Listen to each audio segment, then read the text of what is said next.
Amados irmãos, do Grupo de Estudos Espíritas Rita de Cássia do Leblon, no Rio de Janeiro, é com grande alegria no coração que voltamos novamente aos estudos de nossa casa de trabalho e oração.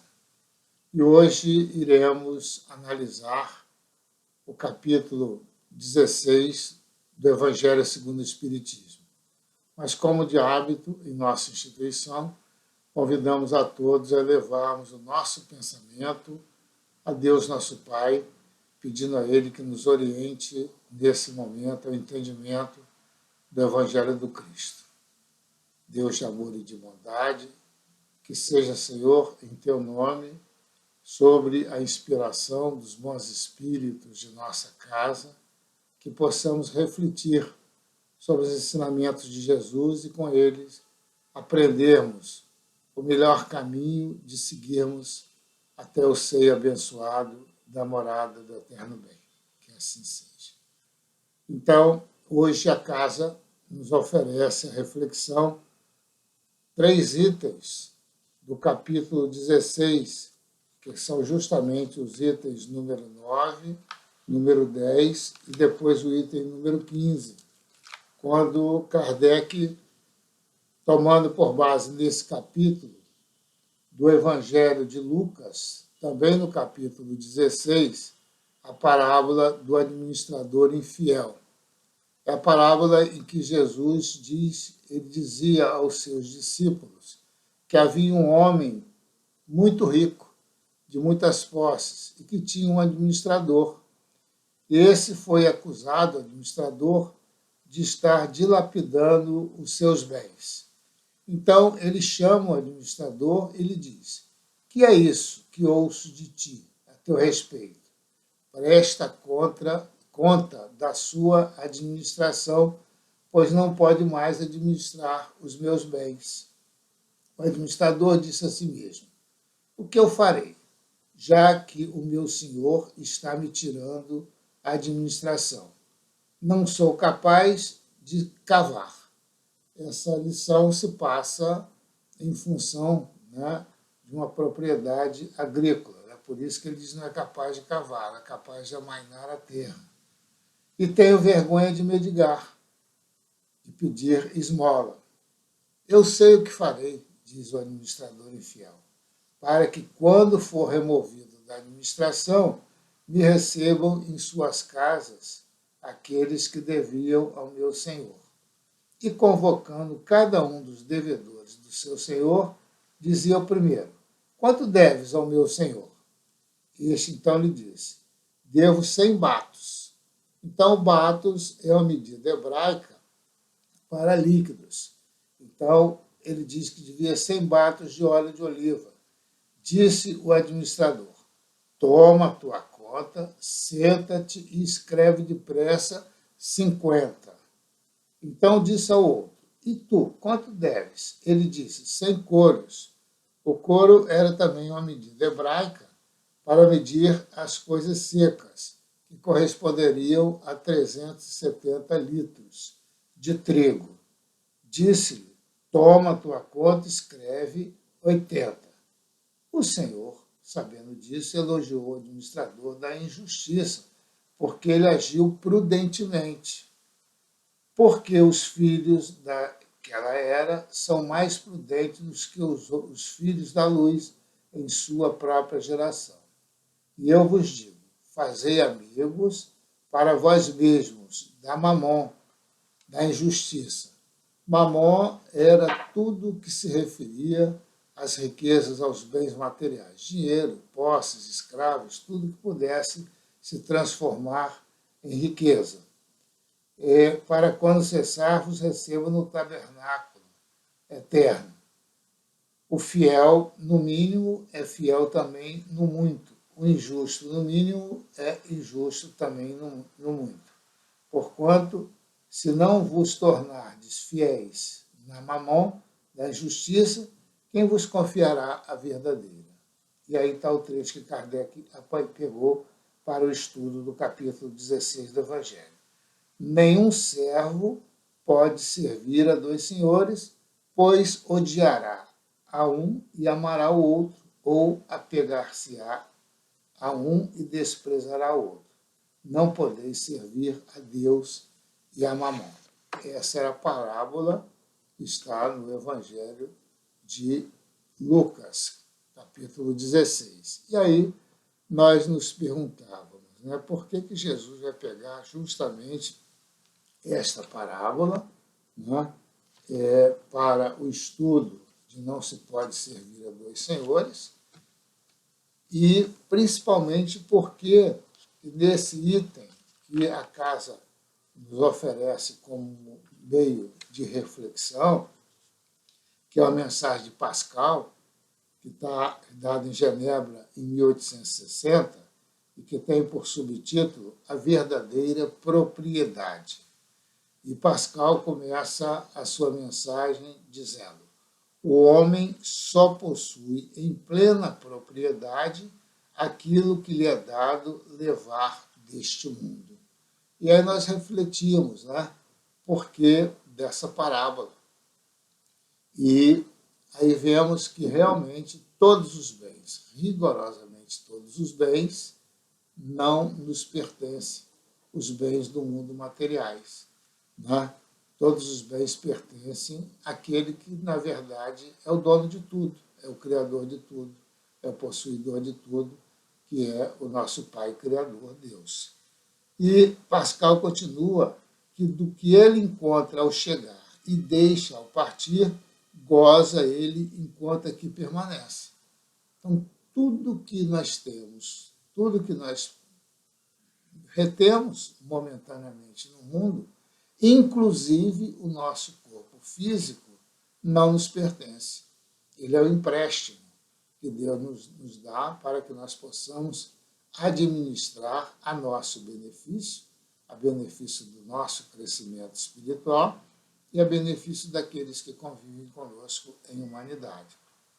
Então, se quando nós chegamos, nós não trazemos nada, e aí todo mundo sabe as condições que cada um de nós, independente de ser ricos, pobres, remediados, de nascermos numa choupana, de nascermos na mão de uma parteira ou de uma equipe médica altamente eficiente, na mais sofisticada clínica pré-natal, neonatal, todos nós nascemos nas mesmas condições. Saímos inteiramente despidos do ventre da nossa mãe para iniciarmos a nossa jornada, a nossa caminhada no processo reencarnatório.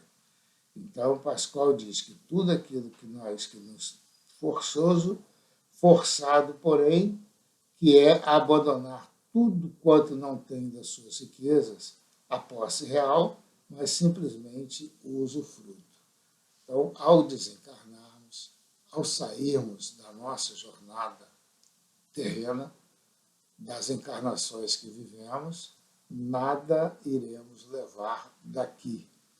Tudo que aqui nós detínhamos conosco, que nós tínhamos o usufruto, vai permanecer exatamente aqui. Tem aquela narrativa que o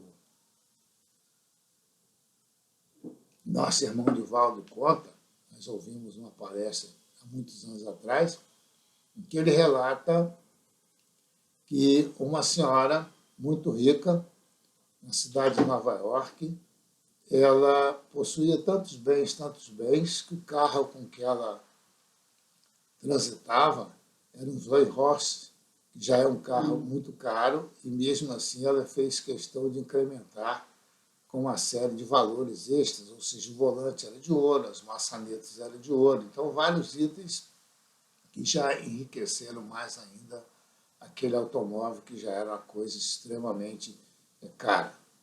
E então ela colocou em testamento que quando ela desencarnasse, quando ela morresse, ela queria ser enterrada no cemitério mais chique, né, mais importante da cidade, e que o caixão dela, a urna funerária, fosse justamente esse automóvel. E que, além disso, ela fosse enterrada com os casacos de pele dela, joias, os haveres todos e que ela possuía. E, obviamente, aquilo que estava no testamento foi cumprido Mas a Joana leva o Divaldo a visitar esse espírito no mundo espiritual que estava se apresentando na condição de uma mendiga, de uma pessoa realmente com roupas rotas e numa condição lastimável. Isso demonstrando que os bens materiais aqui permanecem. E tem aquela outra mensagem, aqui no próprio Evangelho segundo o Espiritismo, da Rainha de França, que, ao chegar no mundo espiritual, imaginava que os seus títulos, os seus haveres, as suas posses, iriam ainda lhe pertencer e ela gozaria, inclusive, da consideração dos seus súditos, né, que colocavam tapete vermelho, conforme se diz na linguagem popular, e efetivamente na passagem dela. E ali a condição que ela encontrou foi bem outra. Ela encontrou servos dela, pessoas que ela não dava o menor valor, numa condição efetivamente muito, muito mais elevada que a dela, a quem ela tinha que pedir agora favores, né, do amparo e da proteção. Então, continua Pascoal dizendo que nada do que é de uso do corpo, tudo que é de uso da alma, a inteligência, os conhecimentos, as qualidades morais. Isto é o que ele traz quando renasce e leva quando volta ao mundo espiritual. Ele leva consigo o que ninguém pode lhe arrebatar. É aquilo que Jesus coloca no seu Evangelho, né? Que nós guardássemos, que nós preservássemos, que nós procurássemos buscar os tesouros do reino dos céus, porque as traças não comem, nem os ladrões roubam. Ou seja, esses tesouros, essas propriedades adquiridas, efetivamente nos pertencem e ninguém jamais poderá retirar de nós. Trazemos quando renascemos, levamos de volta quando desencarnamos, acrescidos, evidentemente, das novas aquisições intelecto-morais que vamos fazendo na nossa existência. Que, aliás, é a finalidade mesma das nossas vindas ao mundo material. Né? De quando aqui chegamos, trazemos as nossas experiências boas e as nossas experiências más, as nossas experiências ruins. As boas para aumentá-las, né? Incentivar o nosso espírito a conservar e aumentá-las. E as más experiências nós vamos deixando por aqui e adquirindo novas experiências. Então, essa é a finalidade das nossas encarnações. Então, depende dele ser mais rico ao partir do que chegou, visto como do que tiver adquirido em bem resultará a sua posição futura. Quando alguém vai a um país distante, constitui a sua bagagem de objetos utilizáveis nesse país. É uma referência que ele está fazendo ao processo de viagem. Quando nós vamos visitar um país estrangeiro, um país distante, o que nos cabe fazer? O que nos recomenda a prudência? Colocar na nossa bagagem os equipamentos, as coisas, os objetos que nos servirão naquele país. Um amigo meu contou que a primeira vez que foi dado a ele, a esposa, visitar a Europa, naquele tempo não se dispunha de tantas informações quanto temos hoje. Né? Hoje em dia, para viajar, nós podemos até ir até as cidades, localizar os lugares e tudo mais, pelas facilidades que a internet nos possibilita. Naquele tempo não era assim, e o conhecimento dele não era tão grande, e ele sempre tinha ouvido falar, né, que na Europa, no país que ele ia, que era exatamente a França, fazia muito frio. Então, o que ele fez, ele e a esposa? Encheram as malas de casacos de frio. Só que foram para lá no verão, e quando chegaram lá, estava 40 graus, 38 graus, e eles com aquelas malas pesadas, além de gastar um dinheiro para despachá-las, tinha que carregar para um lado e para o outro, até que uma pessoa conhecida deles lá disse, não, pô, coloca isso num guarda-malas, porque os lugares onde vocês vão, pelo roteiro de vocês, todos os lugares estarão realmente com a temperatura muito alta. Então é isso que o Pascoal está dizendo aqui, que a gente procure realmente colocar na nossa bagagem aquilo que de fato nos vai ser útil. E no mundo espiritual, quando retornarmos ao mundo espiritual, que a nossa bagagem possa estar repleta de construções no bem, da justiça, do amor, da caridade, do respeito aos nossos semelhantes, porque é o que efetivamente vai nos contar e que a parábola do servo infiel, do administrador infiel, nos mostra e nos conta. Por quê? Diz Pascoal ainda, que ao viajante que chega a um albergue, bom alojamento é dado se ele pode pagar. Quando nós vamos nos abrigar nas nossas viagens num hotel, num albergue, numa hospedaria, né, dependendo do lugar onde nós vamos, o lugar melhor vai ser dado àquele que tem mais recursos para pagar. Aquele que não dispõe de recursos, diz Pascoal aqui, quanto ao que nada tem, né, vai dormir no enxerga, ou seja, na parte mais simples, né, na parte menos nobre, na parte que não dispõe de recursos. E isso o André Luiz relata também nos livros dele, né?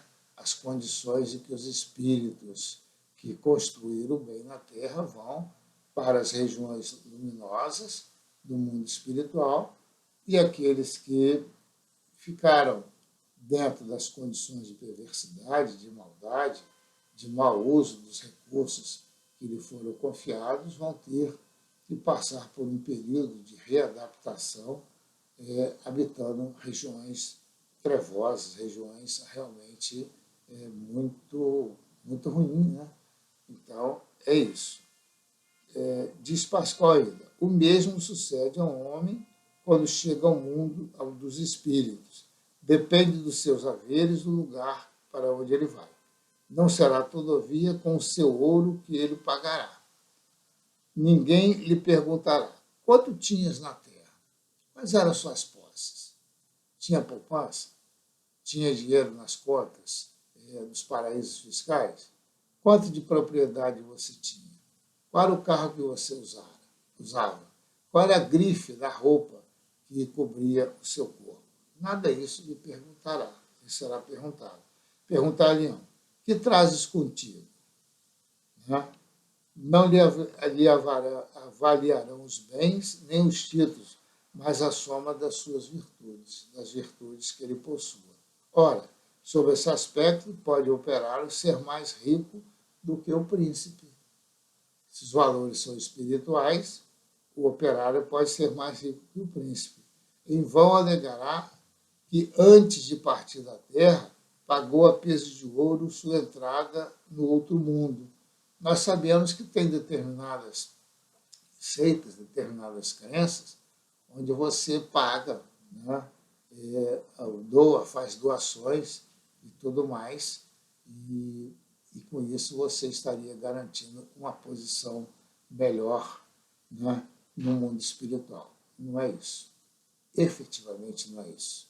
Tem até uma das histórias que o Lário Silva conta das muitas, vou aqui relembrar de cabeça, em que um companheiro nosso, espírita, que tinha muitas posses, né, e que havia até feito uma série de coisas boas, né, praticado bem, dentro da concepção que a doutrina trouxe à sua inteligência, né, e quando foi desencarnar, ele, por testamento, distribuiu toda a fortuna que ele tinha, todo o dinheiro que ele tinha, doando, né, às instituições a quais ele era ligado, as instituições de caridade, até mesmo de outras seitas religiosas e tudo mais, e partiu para o mundo espiritual, crente que havia realizado tudo aquilo que ele tinha se prometido dentro do que ele havia aprendido com a doutrina.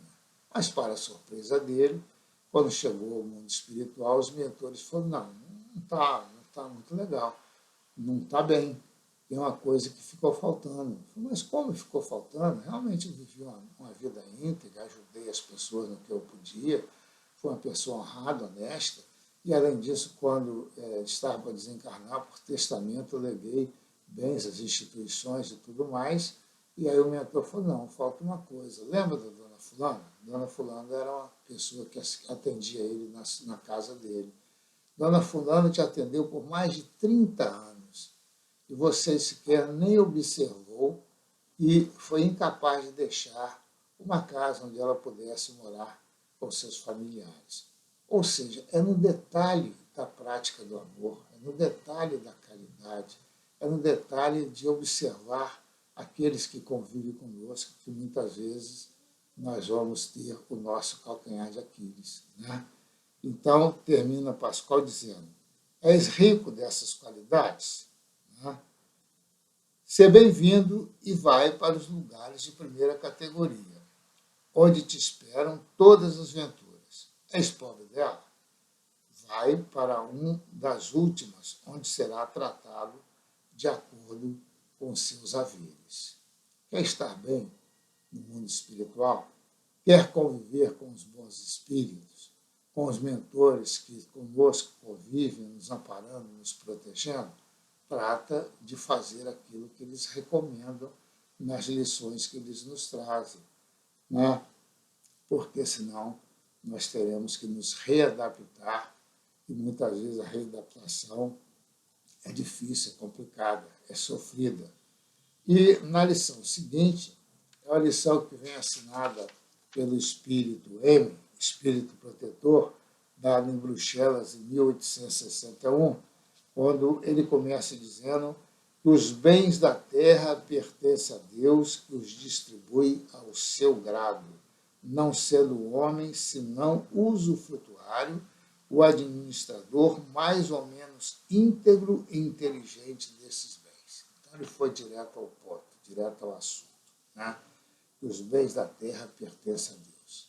Que bens são esses? Serão as propriedades? Não, inclusive bens da terra, todos os bens, inclusive o corpo, que nos dá condições de vivermos a nossa existência. Até ele mesmo pertence a Deus. E daí, inclusive, começam já os nossos compromissos, inclusive, com o nosso próprio organismo fisiológico, no sentido de cuidar dele, preservá-lo, né?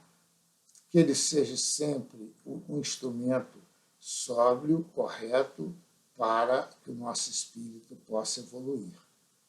E aí, inclusive, nesse setembro amarelo, mês de setembro, né, quando os espíritas e várias outras crenças religiosas, eles fazem um trabalho todo de preservação ao suicídio, né? A Ivônia Pereira, inclusive, continua no mundo espiritual trabalhando largamente a favor desses companheiros que, fruto das dores, do sofrimento, das angústias, das incertezas, tentam sair da vida, né, por essa porta lamentável que é a eliminação da vida física, e aí teriam que passar por dores e sofrimentos atrozes no mundo espiritual. Então ela trabalha largamente nessa preservação em vários institutos, vários departamentos de instituições trabalham em relação a isso, tentando devolver a confiança,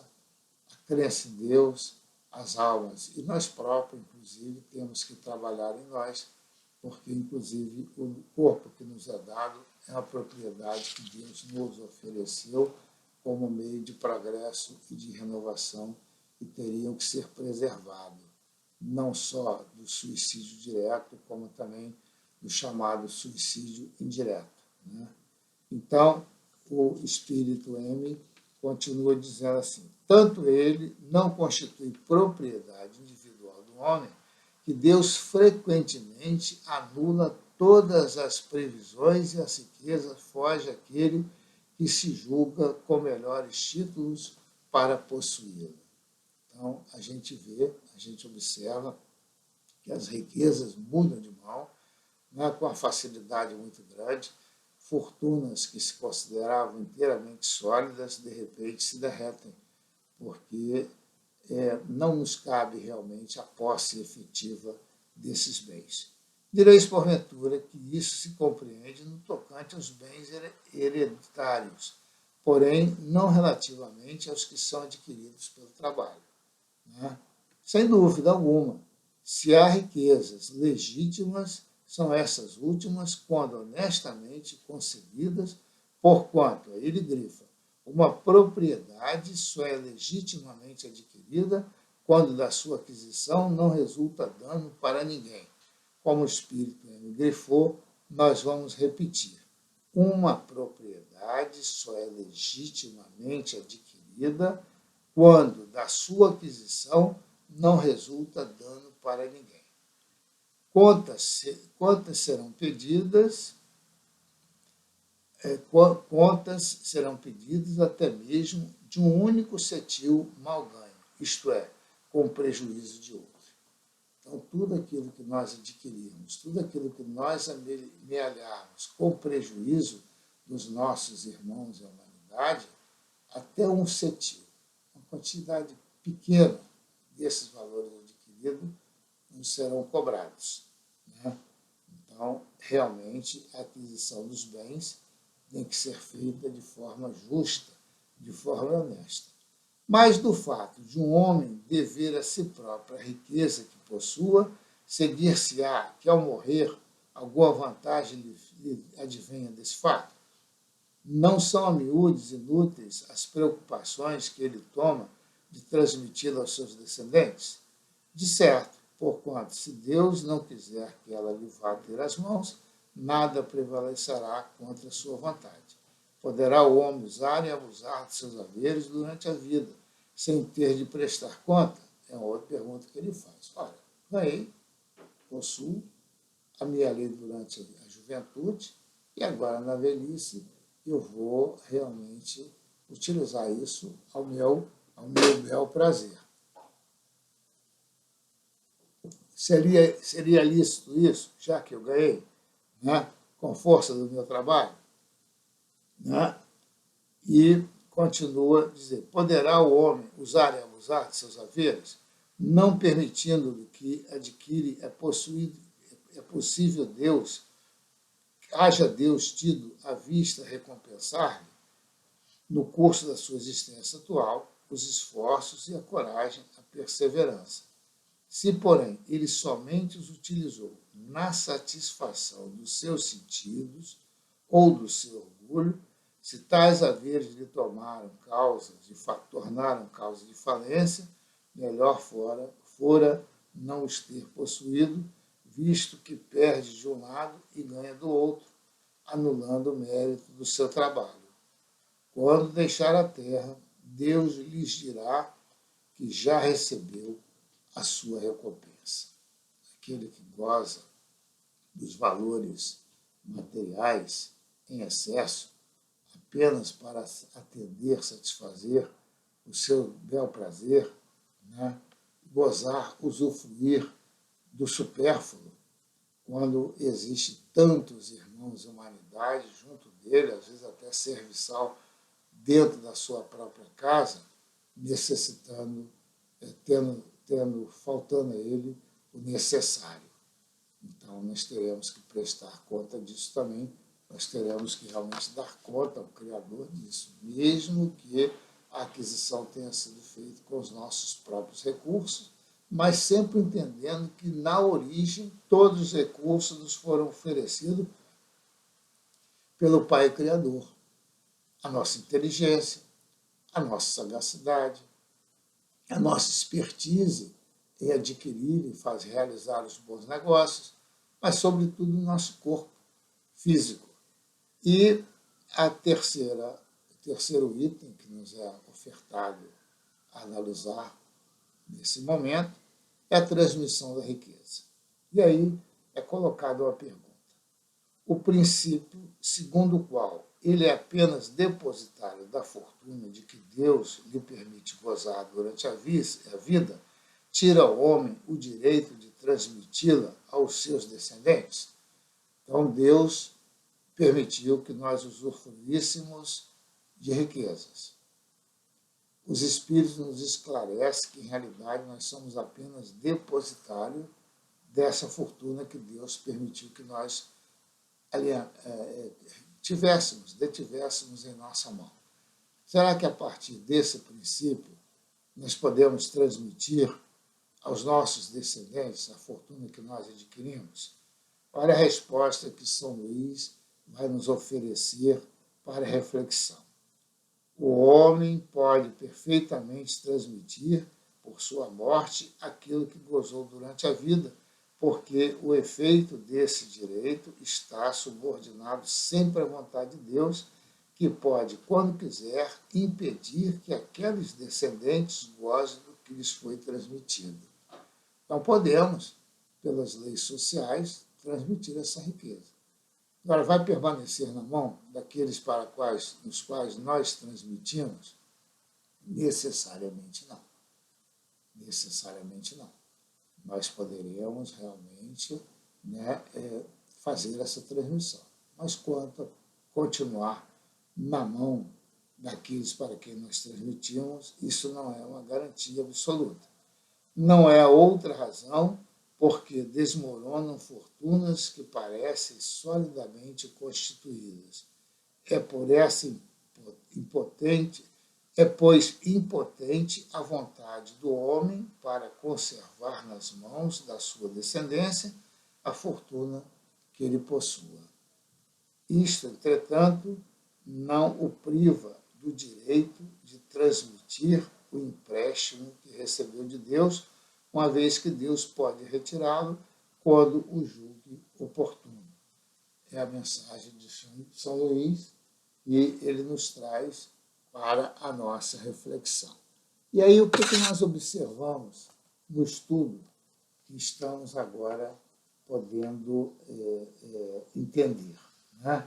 Que a doutrina dos espíritos é extremamente esclarecedora da nossa consciência, nos posicionando exatamente na condição, conforme está lá na questão 344 do Livro dos Espíritos, que fala do processo reencarnatório, que Kardec pergunta aos espíritos em que momento, se efetivamente, pode-se dizer que o espírito reencarnou na Terra. Então, eles fazem lá a explicação toda, falando, inclusive, da união, desde o processo da fecundação, mas que o processo reencarnatório vai se efetivar quando a criança, o bebê, o nasciturno, dá o seu primeiro vagido, o seu primeiro grito, e aí os espíritos dizem que ele passa a contar entre o número dos vivos, e aí nós gostamos muito do detalhe que encerra essa resposta. Ele passa a contar entre o número dos vivos e entre os servos de Deus. Então, esse é um detalhe que nos chama a atenção. Renascemos na Terra na condição de servos de Deus. E como servos de Deus, nós temos que administrar bem todos os bens que nos chegam às nossas mãos. E aí, nós vamos encerrar aqui a nossa simples, modesta conversa com duas lições desse livro precioso. A Vida Escreve. Então, uma delas é a lição número 14, que me lembra, inclusive, de uma amiga da minha esposa, que diz que a doutrina dos espíritos é muito chata. A doutrina dos espíritos realmente nos coloca numa posição, por vezes, muito constrangedora.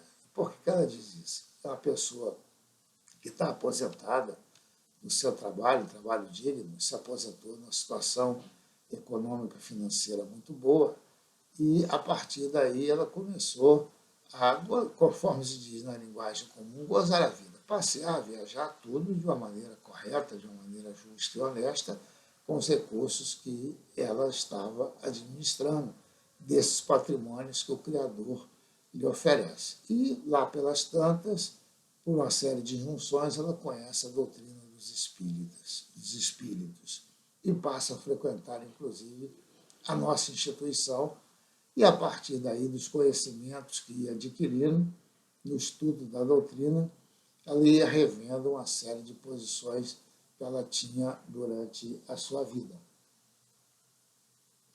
E ela dizia que a doutrina realmente era muito enjoada, porque muitas das coisas que ela fazia de uma forma natural, agora a doutrina sinalizava que aquele não era o maior caminho, aquele não era o melhor procedimento. E aí nos lembramos da lição número 14 desse livro, que a vida escreve, que conta uma passagem que ocorreu com Leopoldo Sirner. Leopoldo Sirner foi um dos presidentes da Federação Espírita Brasileira há muitos anos, muitas décadas atrás, e ele presidiu uma sessão pública que acontecia lá nos salões da Federação. Quando ele terminou a sessão, ele foi interpelado, né? Então ele ele dirigia a sessão e interpretava uma passagem do Evangelho, quando uma elegante senhora se aproximou e considera desapontada. Senhor Sirne, tenho buscado praticar a doutrina espírita por todos os meios ao meu alcance, mas é impossível. É um freio a corrigir-nos, é um aguilhão a nos impulsionar, uma voz gritante na consciência a todo instante e uma disciplina que não acaba, um trabalho sem fim e uma caridade que chega a ser exigência, doutrina de retificação, incessantes e obrigações sem limites, e mirando os olhos claros do interlocutor, acentuou: que me dizes sobre isso o senhor? E o Sirne respondeu imperturbável: como é que a senhora queria que fosse? Então tá aí. Como é que a senhora, como é que nós queríamos que fosse, depois de tantos conhecimentos que a doutrina nos oferece, né? No uso da palavra, que é uma expressão da nossa inteligência, do nosso corpo, tudo aquilo que nós falarmos, que seja uma coisa produtiva, que seja uma coisa que faça o bem.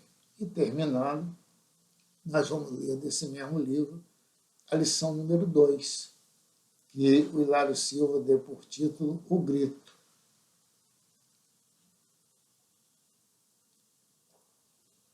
E diz assim: uma boa palavra auxilia sempre. Às vezes, supomos-nos sozinhos e proferimos inconveniências. Desejamos quando podíamos, desajudamos quando podíamos ajudar. É preciso aproveitar oportunidades. Falar é um dom de Deus. Se abrimos a boca para dizer algo, saibamos dizer o melhor. A pequena assembleia ouvia atenta a palavra de Salos, o instrutor espiritual que falava pelo médium. Não adianta repetir frases inúteis. É sempre falta grave conferir saliência ao mal. André Luiz nos lembra: seja o seu falar sempre uma coisa proveitosa.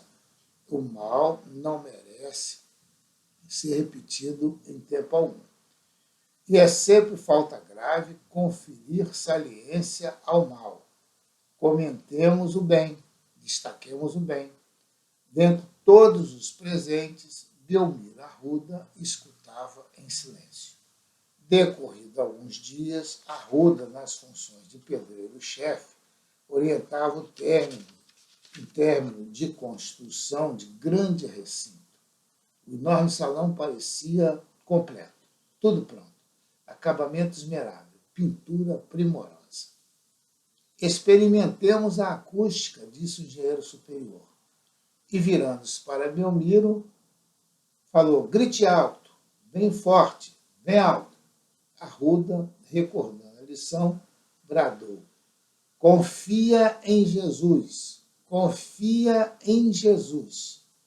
O som estava admiravelmente distribuído. Os operários continuaram na sua faina, quando um triste homem penetra o recinto, cabeleira revolta, semblante transtornado. Quem mandou confiar em Jesus? Perguntou.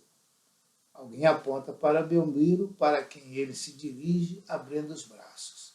Obrigado, amigo, exclamou, e mostrando um revólver, ia encostar o cano no ouvido, entretanto escutei seu apelo e sustei o tiro. Queria morrer no terreno baldio da construção, mas sua voz acordou-me. Estou desempregado há muito tempo e sou pai de 8 filhos. Jesus sim, confiarei em Jesus. Arruda abraçou, de olhos úmidos. O caso foi conduzido ao conhecimento do diretor do serviço. E o diretor, visivelmente emocionado, estendeu a sua mão ao desconhecido e falou: vem amanhã, pode vir trabalhar amanhã. Então é isso. Confiemos em Jesus. Ele nos guarda, Ele nos abençoa, Ele nos orienta, que possamos colocar em prática tudo aquilo que a doutrina do Mestre nos oferece. Que a paz permaneça em nossos corações. Muito obrigado.